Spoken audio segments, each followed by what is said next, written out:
ಪ್ರಲಾಪಗಳು 3ನೇ ಅಧ್ಯಾಯ ವಾಕ್ಯ 57-58. ದೇವ, ನಿನ್ನಲ್ಲಿ ನಾ ಕೂಗಿಕೊಂಡಾಗ, ಮೊರೆ ಇಟ್ಟಾಗ ನೀ ಸಮೀಪಕ್ಕೆ ಬಂದೆ. ಭಯಪಡಬೇಡ ಎಂದು ಅಭಯ ನೀಡಿದೆ.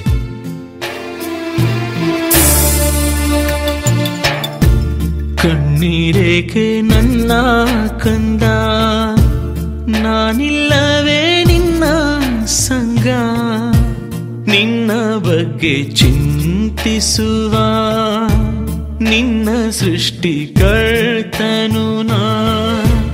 ಕಣ್ಣೀರೇಕೆ ನನ್ನ ಕಂದ, ನಾನಿಲ್ಲವೇ ನಿನ್ನ ಸಂಗ, ನಿನ್ನ ಬಗ್ಗೆ ಚಿಂತಿಸುವ ನಿನ್ನ ಸೃಷ್ಟಿಕರ್ತನು ನಾ. Price the lord. ಮಂಜು, ಏನು ಸಮಾಚಾರ? ಶಿಲುಬೆ ಬೆಟ್ಟಕ್ಕೆ ಹೋಗಿ ಬರೋಣ ಅಂತ ಬಂದೆ ಫಾದರ್. ಯಾವಾಗ್ಲೂ ಬರ್ತಾ ಇರ್ತೀಯಲ್ಲ. ಈ ರೋಗ, ಈ ದುಃಖ, ಈ ನೋವು, ಸಾಲ ಮುಗಿತಾನೇ ಇಲ್ಲ ಫಾದರ್. ನನಗೆ ಮಾತ್ರ ಯಾಕೆ ಫಾದರ್ ಹೀಗೆಲ್ಲ ನಡೀತಿದೆ? ಪ್ರಭು ಯೇಸು ಕ್ರಿಸ್ತರು ನಮ್ಗೆ ಹೇಳ್ತಾರೆ, ನಿನ್ನ ಕಷ್ಟಗಳ ಶಿಲುಬೆಯನ್ನ ಹೊತ್ತುಕೊಂಡು ನನ್ನ ಹಿಂದೆ ಬಾ ಅಂತ. ಆದ್ರೆ ತುಂಬಾ ಸಮಯ ನಾವು ಏನ್ ಮಾಡ್ತೀವಿ ಗೊತ್ತಾ? ಕಷ್ಟಗಳ ಕಡೆಗೆ ನಮ್ಮ ದೃಷ್ಟಿಯನ್ನು ನೆಟ್ಟಿರುವುದರಿಂದ ನಮ್ಗೆ ಅಲ್ಲಿ ನಿರಾಶೆ ಕಾಯ್ತಾ ಇದೆ. ಕಷ್ಟ ಬಂತು, ದುಃಖ ಬಂತು, ವೇದನೆ ಬಂತು. ನಮ್ಗೆ ಅಂದ್ರೆ ಕೂಡ್ಲೇಬೇಕು, ಎಲ್ಲ ಫಲಗಳು ಕೂಡ್ಲೇಬೇಕು. ಇವತ್ತು ನಾನು ದೇವಾಲಯಕ್ಕೆ ಹೋಗ್ತೀನಿ, ನಾಳೆ ನನಗೆ ಅದ್ಭುತ ನಡೆದೋಯ್ತು ಅಂತ ಹೇಳಿದ್ರೆ ದೇವರು ಅದ್ಭುತವನ್ನ ಮಾಡಿದರು, ಆದ್ರೆ ಮರ್ತೋಗ್ಬಿಡ್ತೀವಿ. ಆದರೆ ಕಷ್ಟ, ಸಂಕಟ, ಹಿಂಸೆಯನ್ನ ಸಹಿಸಿಕೊಂಡು ಬಂದಿರುವಂತ ಆಶೀರ್ವಾದ ಇದೆಯಲ್ಲ, ಅದು ಕೊನೆಯವರೆಗೆ ಉಳಿಯುತ್ತೆ. ಆದರೆ ತುಂಬಾ ಸಮಯ ಕಷ್ಟಗಳ ಕಡೆಗೆ ನೀನು ನೋಡೋದರಿಂದ ನಿನಗೆ ಖಂಡಿತವಾಗಿ ನಿರಾಶೆ ಆಗತ್ತೆ. ಆದರೆ ಆ ಕಷ್ಟಗಳ ನಂತರ ಬರುವಂತ ಪುನರುತ್ಥಾನ ಇದೆಯಲ್ಲ, ಯೇಸು ಆ ಶಿಲುಬೆಯನ್ನು ಹೊತ್ತು ಆ ಬೆಟ್ಟವನ್ನು ಹತ್ತಿದ್ರು, ಹಿಂಸೆ ಆಯಿತು ಅವರಿಗೆ, ಆದರೆ 3ನೇ ದಿವಸ ಪುನರುತ್ಥಾನಗೊಂಡರು. ಅದೇ ರೀತಿಯಲ್ಲಿ ಪ್ರಭು ಯೇಸುವನ್ನು ಹಿಂಬಾಲಿಸುವಂತ ಪ್ರತಿಯೊಬ್ಬರಿಗೂ ಕಷ್ಟದಿಂದ, ದುಃಖದಿಂದ, ವೇದನೆಯಿಂದ ಒಂದು ಪುನರುತ್ಥಾನ ಇದ್ದೇ ಇದೆ. ಆದ್ರಿಂದ ನಿರಾಶರಾಗಬೇಡ, ವಿಶ್ವಾಸದಿಂದ ನೀನು ಬೆಟ್ಟವನ್ನ ಹತ್ತು. ಅಲ್ಲಿ ನಿನಗೆ ಕಾದಿದೆ ಪುನರುತ್ಥಾನ. ನಿನ್ನ ಕಷ್ಟದಿಂದ ಪುನರುತ್ಥಾನ, ನಿನ್ನ ದುಃಖದಿಂದ, ನಿನ್ನ ಸಮಸ್ಯೆಯಿಂದ ಪುನರುತ್ಥಾನ. ಹೋಗ್ ಮಗಳೇ, ದೇವರು ನಿನಗೆ ಖಂಡಿತವಾಗಿಯೂ ಒಳ್ಳೇದು ಮಾಡ್ತಾರೆ. Thank you father. ಒಂದು ಒಳ್ಳೆ ಭರವಸೆ ಬಂತು ನನಗೆ. ಖಂಡಿತವಾಗಿ ನಾನು ಯೇಸುನ ಬಿಡಲ್ಲ, ಯಾವುದೇ ಪರಿಸ್ಥಿತಿಯಲ್ಲಿ ಯೇಸುವನ್ನು ಬಿಡಲ್ಲ. ಸರಿ, ಇವತ್ತು ನನಗೆ ನಿಮ್ಮಿಂದ ಒಂದು ಸಾಂತ್ವನ ಆಯಿತು. Praise the lord father. Thank you. ಮಗಳೇ,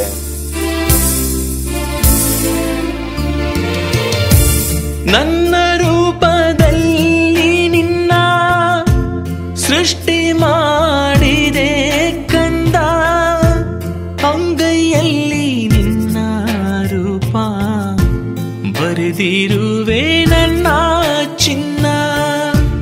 ನನ್ನ ರೂಪದಲ್ಲಿ ನಿನ್ನ ಸೃಷ್ಟಿ ಮಾಡಿದೆ ಕಂದ, ಅಂಗೈಯಲ್ಲಿ ನಿನ್ನ ರೂಪ ಬರೆದಿರುವೆ ನನ್ನ ಚಿನ್ನ.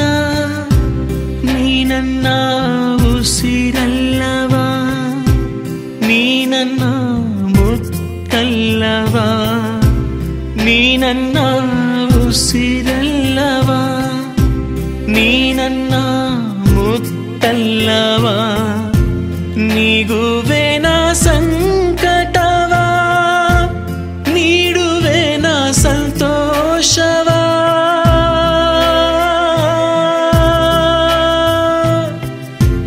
ಹೆತ್ತವರು ಮರೆತರು, ಮರೆಯೇನು ನಾ ಚಿನ್ನ. ನನ್ನ ಹೆಸರು ಗುರುಸ್ವಾಮಿ ಅಂದ್ಬಿಟ್ಟು. ನನ್ನ ಉದ್ಯೋಗ ಆಟೋ ಓಡಿಸೋದಾಗಿದೆ. ಪ್ರಿಯರೇ, ಯೋಬನ್ 6:37 ಪ್ರಭುವಿನ ವಾಕ್ಯ ಈ ರೀತಿ ಹೇಳಿದೆ, ನನ್ನ ಬಳಿಗೆ ಬರುವವರನ್ನು ನಾನು ಎಂದಿಗೂ ತಳ್ಳಿಬಿಡುವುದಿಲ್ಲ ಎಂದು. ಹೌದು ಪ್ರಿಯರೇ, ಇಂದು ಪ್ರಭು ಯೇಸುವಿನ ಬಳಿಯಲ್ಲಿ ನಾವಿದ್ದೇವೆ. ಕೆಲವು ವರ್ಷಗಳ ಹಿಂದೆ ಒಂದು ದೊಡ್ಡ ರೋಗಿಯಾಗಿದೆ ನಾನು. ಈ ರೋಗಕ್ಕೆ ಕಾರಣ ನನ್ನ ಪಾಪದ ಜೀವಿತವಾಗಿದೆ. ಈ ಪಾಪದ ಜೀವಿತದಲ್ಲಿ ನಾನು ರೋಗಿಯಾಗಿ ಹಾಸಿಗೆಯನ್ನು ಹಿಡಿದಂಥ ಸಮಯದಲ್ಲಿ ಎಷ್ಟೋ ಹಾಸ್ಪಿಟ್ಲ್ಗಳಿಗೆ ಹೋದೆ.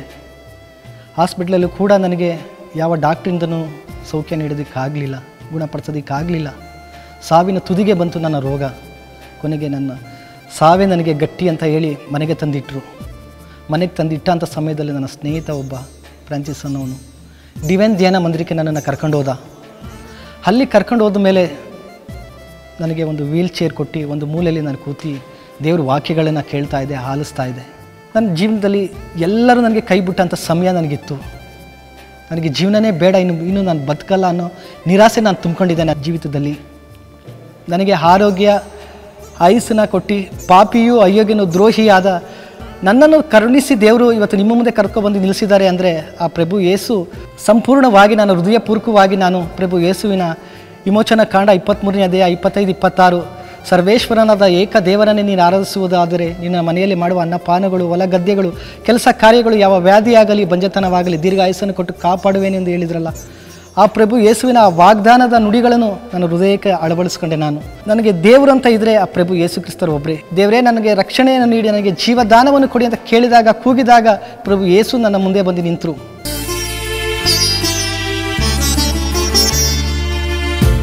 ಕಣ್ಣೀರೇಕೆ ನನ್ನ ಕಂದ, ನಾನಿಲ್ಲವೇ ನಿನ್ನ ಸಂಗ, ನಿನ್ನ ಬಗ್ಗೆ ಚಿಂತಿಸುವ ನಿನ್ನ ಸೃಷ್ಟಿಕರ್ತನು ನಾ.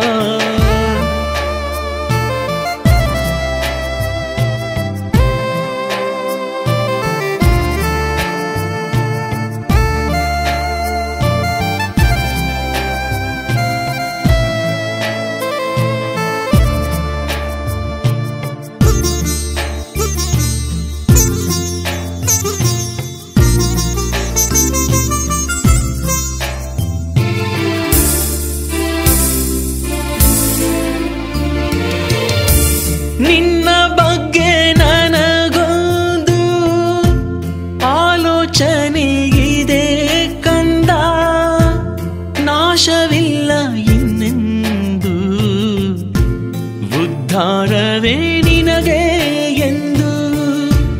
ನಿನ್ನ ಬಗ್ಗೆ ನನಗೊಂದು ಆಲೋಚನೆ ಇದೆ ಕಂದ, ನಾಶವಿಲ್ಲ ಇನ್ನೆಂದು, ಉದ್ಧಾರವೇ ನಿನಗೆ ಎಂದು. ನೀ ನನ್ನ ಮುತ್ತಲ್ಲವಾ, ನೀ ನನ್ನ ಸ್ವತ್ತಲ್ಲವಾ, ನೀ ನನ್ನ ಮುತ್ತಲ್ಲವಾ, ನೀ ನನ್ನ ಸ್ವತ್ತಲ್ಲವಾ. ಆರೋಗ್ಯವ ನೀಡುವೆನಾ, ಆನಂದವ ನೀಡುವೆನಾ,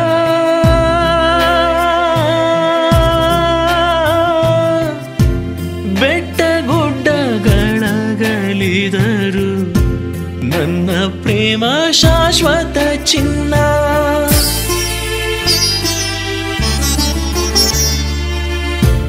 ಕಣ್ಣೀರೇಕೆ ನನ್ನ ಕಂದ, ನಾನಿಲ್ಲವೇ ನಿನ್ನ ಸಂಗ, ನಿನ್ನ ಬಗ್ಗೆ ಚಿಂತಿಸುವ ನಿನ್ನ ಸೃಷ್ಟಿಕರ್ತನು ನಾ.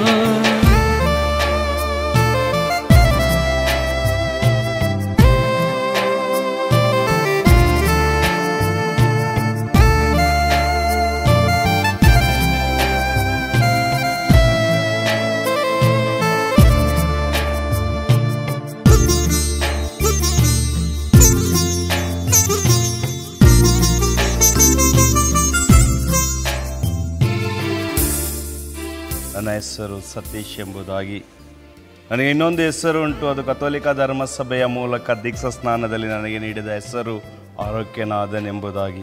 12 ವರ್ಷಗಳ ಕಾಲ ನಾನು ಈ ಲೋಕದಲ್ಲಿ ಲೌಕಿಕ ವ್ಯಕ್ತಿಯಾಗಿ ಜೀವಿಸಿದೆ.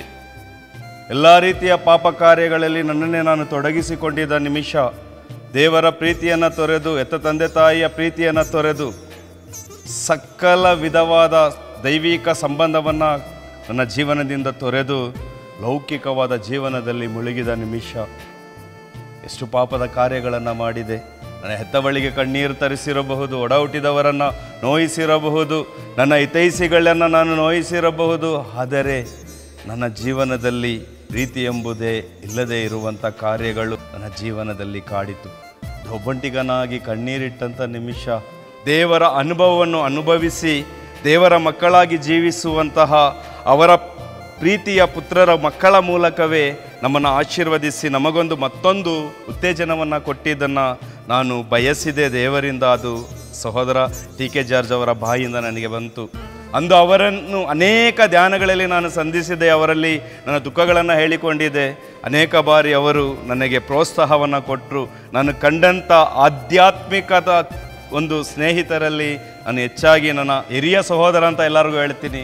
ಅವರ ಮೂಲಕ ನಾನು ಪಡೆದಂಥ ಅನೇಕ ಧೈರ್ಯದ ಮಾತುಗಳು ಇವತ್ತು ದೇವರ ವಾಕ್ಯವನ್ನು ಸಾರುವಂತೆ ಮಾಡಿದೆ.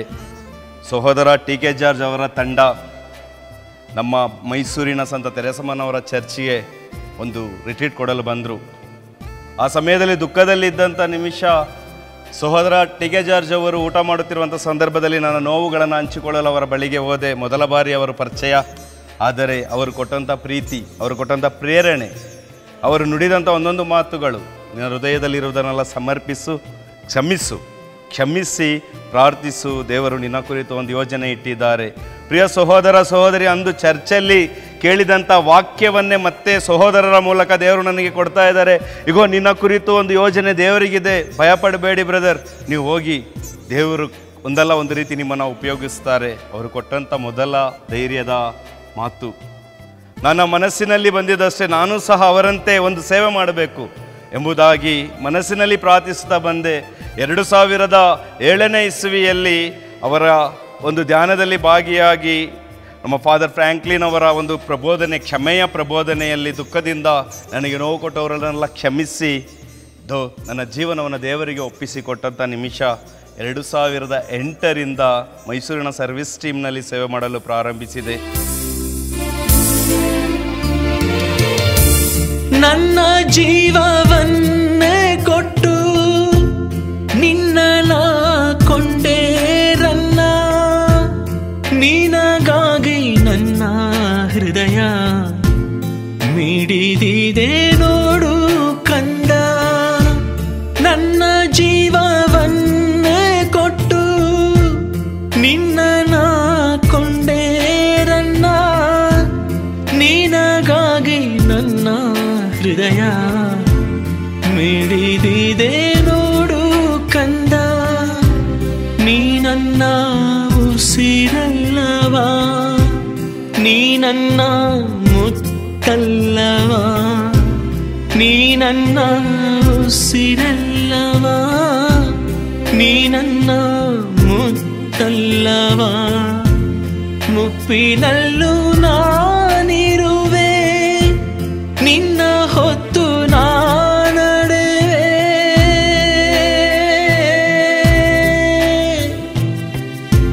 ಸಫಲವಾಗದು ನಿನ್ನ ವಿರುದ್ಧ ಪ್ರಯೋಗಿಸಿದ ಆಯುಧ.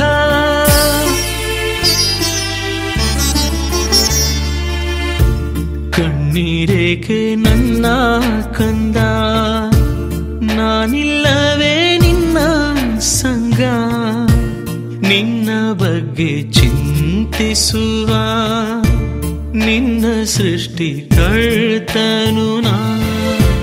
ಕಣ್ಣೀರೇಕೆ ನನ್ನ ಕಂದ, ನಾನಿಲ್ಲವೇ ನಿನ್ನ ಸಂಗ, ನಿನ್ನ ಬಗ್ಗೆ ಚಿಂತಿಸುವ ನಿನ್ನ ಪ್ರಿಯ ಯೇಸುವೆನಾ.